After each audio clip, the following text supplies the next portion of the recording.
Hoy vamos a meternos en uno de los lugares más sombríos y, a primera vista, más extraños del infierno de Dante, el tercer círculo. Tenemos unas fuentes que son una mezcla de análisis filosófico y contemporáneo que nos invitan a repensar por completo lo que creíamos saber sobre la gula. Porque en la versión de Dante, este no es un lugar de banquetes, para nada. Es un lugar de fango helado y lluvia sucia. La misión que nos proponen estos textos es entender por qué para Dante la gula no es realmente sobre la comida, es sobre la incapacidad de decir basta. Esa idea, es que esa idea lo cambia todo. Dante, que bebe directamente de Aristóteles y de Tomás de Aquino, no lo veía como una simple debilidad. No era un exceso socialmente mal visto y ya. Para él era una crisis, digamos, existencial. La tesis central que vamos a explorar hoy es que la gula representa una inversión total del orden natural. Es el punto de quiebre donde el deseo, el apetito, somete a la razón. Es cuando dejamos de gobernar nuestros impulsos y, bueno, ellos empiezan a gobernarnos a nosotros. De acuerdo, a ver, vamos a desglosar esto porque me parece fundamental. Si la gula no se trata solo de comer en exceso, ¿qué es exactamente? La imagen que Dante pinta es desoladora. No hay nada de placentero. Los condenados están hundidos en un lodo que apesta y encima les cae una lluvia helada, incesante de granizo, agua sucia y nieve. Es miseria pura.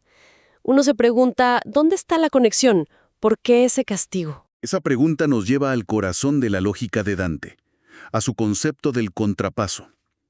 Para él, el castigo en el infierno no es una venganza de un Dios furioso, no es arbitrario.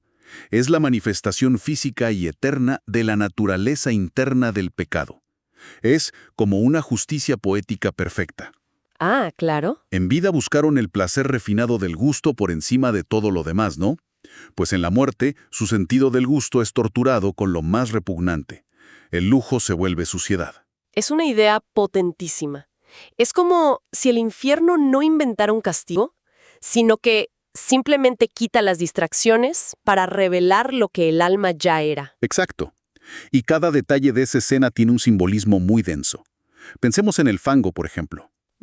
Para la filosofía medieval, la razón es la que da forma, la que estructura la materia, nuestros impulsos. Al renunciar a la razón y entregarse al apetito, el alma del glotón, pues, pierde su forma humana. Se disuelve, se convierte en una existencia informe, en puro instinto sin dirección. El fango es eso, es volver a ser materia sin propósito. Entiendo. Se convierten en lo que adoraban, el consumo sin forma. ¿Y la lluvia? ¿Por qué esa lluvia eterna? La lluvia eterna simboliza un tiempo congelado. Es un presente absoluto, repetitivo, sin memoria de un pasado ni esperanza de un futuro. Y eso refleja a la perfección la mentalidad que Dante critica. La satisfacción instantánea, el placer ahora, sin pensar en las consecuencias. Claro, están atrapados en el ahora para siempre. Justo. El castigo es quedar atrapado en ese instante vacío que tanto buscaron. Así que sí, la gula para Dante es mucho más que comer. Es el quiero aniquilando al basta. Y vigilando este círculo desolador está una figura que todos conocemos. Cerbero, el perro de 3 cabezas. Pero leí en las fuentes que el Cerbero de Dante no es el simple guardián de los mitos. Es algo mucho más visceral. Es una reinterpretación genial y aterradora. El Cerbero de Dante no es un juez, no es un verdugo que aplica una sentencia. Él es la sentencia. Es la encarnación misma de la voracidad, de la bestialidad del apetito sin control. Sus 3 cabezas no solo ladran, muerden, desgarran, engullen a las almas. No las castiga, las consume. O sea, es un reflejo monstruoso del mismo pecado que condena a las almas. Exactamente. La gula, personificada en una bestia, castiga a la gula. Entonces el guardián no es un carcelero, es un espejo deformado del propio pecado. La pesadilla es verte a ti mismo, pero en tu versión más monstruosa. Es más que un espejo, es la consecuencia llevada al extremo. Las fuentes proponen una idea fascinante aquí. Cerbero es la imagen del deseo cuando ya no sirve a ningún propósito. ¿Cómo es eso? No come para nutrirse, no busca placer, simplemente devora porque es su única función. Es un agujero negro de apetito. El mensaje de Dante es brutalmente claro. Cuando no gobernamos nuestros deseos nos gobiernan y al final nos devoran. ¡Qué imagen! Aterradora.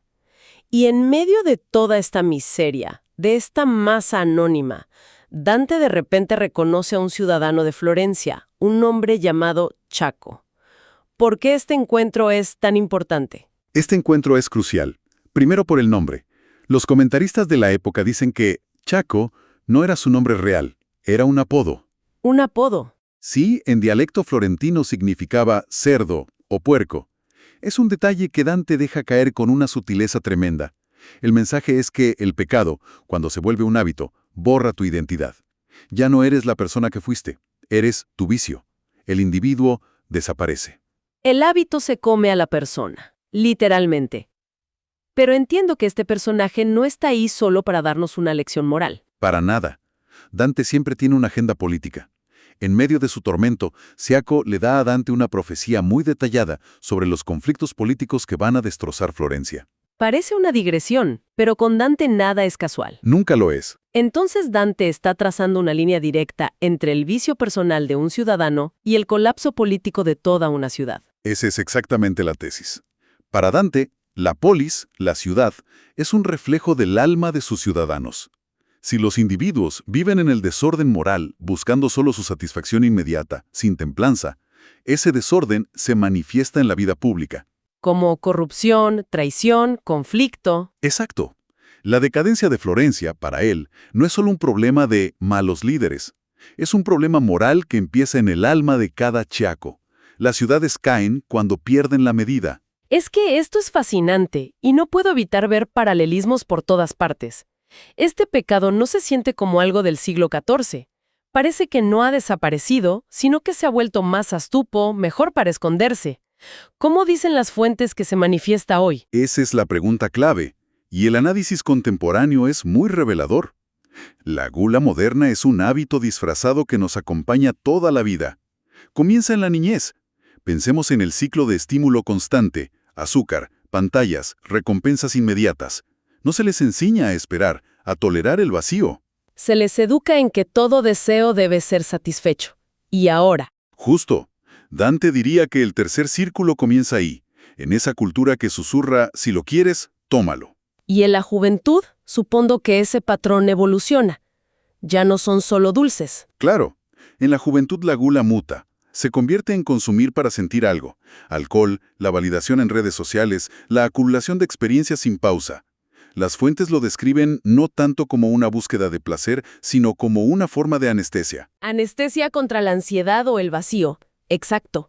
Es la repetición de la lluvia eterna de Dante. Hacer lo mismo una y otra vez, esperando sentir algo nuevo, y al no encontrarlo, simplemente aumentar la dosis. Es una descripción perfecta del scroll infinito en las redes. Después de un rato, ya ni siquiera es placentero. Es solo un movimiento automático para llenar el silencio. Y en la adultez, la cosa se pone aún más tramposa, porque la gula se disfraza de virtud. Se disfraza de éxito. La llamamos productividad, cultura del esfuerzo, estatus. Es la cultura del me lo merezco. Así que trabajamos de más, compramos de más, nos llenamos de cosas, pero la sensación de vacío sigue ahí. Y aquí Dante nos diría algo muy incómodo. La gula adulta a menudo no es un problema de autocontrol, sino un síntoma de falta de sentido. El consumo se convierte en un sustituto barato. Incluso me pregunto si esto llega hasta la vejez, una etapa que asociamos más con la calma. Incluso ahí, en la vejez, según estos análisis, la gula puede ser un apego rígido a la rutina, un miedo profundo al silencio, la incapacidad de soltar.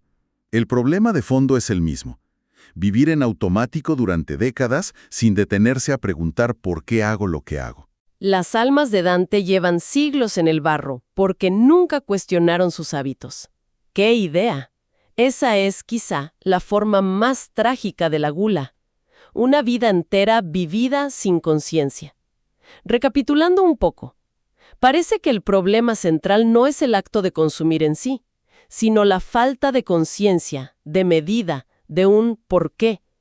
Pero si es tan dañino, ¿por qué caemos una y otra vez en estos hábitos? Porque la gula grita, susurra.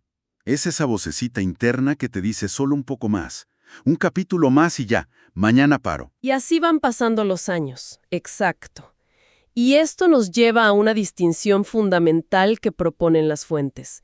El infierno de Dante no castiga errores aislados. No estás en el tercer círculo por una comilón en Navidad. Estás ahí por el hábito que nunca fue cuestionado, por el patrón que se convirtió en tu segunda naturaleza. Así que el infierno no es un lugar, es la eternidad de un hábito. Esa idea es verdaderamente escalofriante. Esa es la lectura esencial, y por eso el castigo no es algo impuesto desde fuera. Es la consecuencia lógica, la verdad del alma que se revela sin adornos. El alma que en vida eligió revolcarse en el barro de la satisfacción inmediata, pues simplemente se ve sumergida por completo en ese mismo barro en la muerte. Ya no hay nada más. Esto marca una diferencia fundamental con el purgatorio, ¿verdad? Una diferencia total. En el purgatorio, las almas sufren, sí, pero su deseo se está reeducando, se está purificando. Su sufrimiento tiene un fin. En el infierno, el deseo no cambia. El hábito es eterno, porque no hay arrepentimiento, no hay un anhelo de ser otra cosa. Simplemente son lo que eligieron ser, para siempre. Entonces, ¿qué significa todo esto al final? Me da la impresión de que el infierno de Dante no fue escrito para asustarnos, sino para que nos miremos en un espejo muy incómodo. El tercer círculo no parece castigar a los que disfrutan de la vida, sino a los que no saben cuándo detenerse, a los que permiten que el deseo los consuma. Hay una frase en nuestro análisis que creo que lo resume todo. En Dante, la gula no castiga el placer, castiga la renuncia a ser plenamente humano. Es la síntesis perfecta. Es la renuncia a la razón, a la voluntad, a la búsqueda de un sentido que vaya más allá de la próxima dosis de satisfacción. Y esto nos deja con una última pregunta. Una que las fuentes extraen de la lógica de Dante y que es mucho más profunda que la comida o las compras.